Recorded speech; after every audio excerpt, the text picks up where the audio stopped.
Quarta-feira, 23 de abril. Meu querido irmão, minha querida irmã, estamos entrando na sua vida e muito gostaríamos de entrar no seu coração para aí semear a palavra de Deus, que é sempre a grande orientação para a nossa vida. Nesta quarta-feira, na oitava da Páscoa, a liturgia nos apresenta o Evangelho de São Lucas, capítulo 24, versículos de 13 a 35. Naquele mesmo dia, o primeiro da semana, 2 dos discípulos de Jesus iam para um povoado chamado Emaús, distante 11 quilômetros de Jerusalém. Conversavam sobre todas as coisas que tinham acontecido. Enquanto conversavam e discutiam, o próprio Jesus se aproximou e começou a caminhar com eles. Os discípulos, porém, estavam como que cegos e não o reconheceram. Então Jesus perguntou: o que ides conversando pelo caminho? Eles pararam com o rosto triste, e um deles, chamado Cleofas, lhe disse: Tu és o único peregrino em Jerusalém que não sabe o que lá aconteceu nos últimos dias?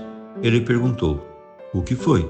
Os discípulos responderam: o que aconteceu com Jesus, o Nazareno, que foi um profeta poderoso em obras e palavras diante de Deus e diante de todo o povo. Nossos sumos sacerdotes e nossos chefes o entregaram para ser condenado à morte e o crucificaram. Nós esperávamos que ele fosse libertar Israel, mas apesar de tudo isso, já faz 3 dias que todas essas coisas aconteceram. É verdade que algumas mulheres do nosso grupo nos deram um susto. Elas foram de madrugada ao túmulo e não encontraram o corpo dele.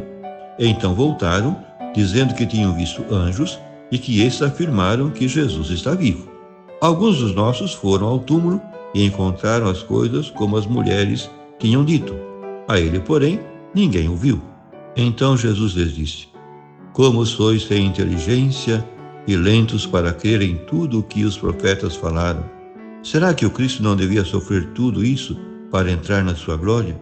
E começando por Moisés e passando pelos profetas, explicava aos discípulos todas as passagens da Escritura que falavam a respeito dele. Quando chegaram perto do povoado para onde iam, Jesus fez de conta que ia mais adiante. Eles, porém, insistiam com Jesus, dizendo: fica conosco, pois já é tarde e a noite vem chegando. Jesus entrou para ficar com eles. Quando se sentou à mesa com eles, tomou o pão, abençoou-o, partiu-o e lhes distribuía. Nisso os olhos dos discípulos se abriram e eles reconheceram Jesus. Jesus, porém, desapareceu da frente deles. Então um disse ao outro: não estava ardendo o nosso coração quando ele nos falava pelo caminho e nos explicava as Escrituras? Naquela mesma hora, eles se levantaram e voltaram para Jerusalém, onde encontraram os 11 reunidos com os outros. E esses confirmaram: realmente, o Senhor ressuscitou e apareceu a Simão. Então os dois contaram o que tinha acontecido no caminho e como tinham reconhecido Jesus ao partir o pão. Meu querido irmão, minha querida irmã, a imagem evangélica dos discípulos de Emaús apresenta-nos esses discípulos já desanimados e sem esperança. Para eles, Jesus já morreu e com a sua morte tudo acabou, e eles vão embora. A tristeza impede-lhes de dar importância ao que contavam as mulheres e alguns dos discípulos sobre o sepulcro vazio. Eles tinham sua própria imagem do Messias, que não se ajustava com os fatos que eles presenciavam.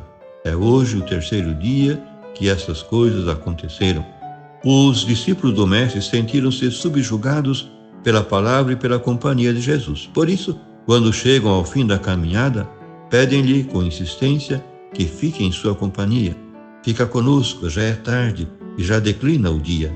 Também nós se encontramos em circunstâncias parecidas e temos de pedir ao Senhor Jesus: Senhor, fica conosco, porque sem Ti não existe mais que sombras e tristezas.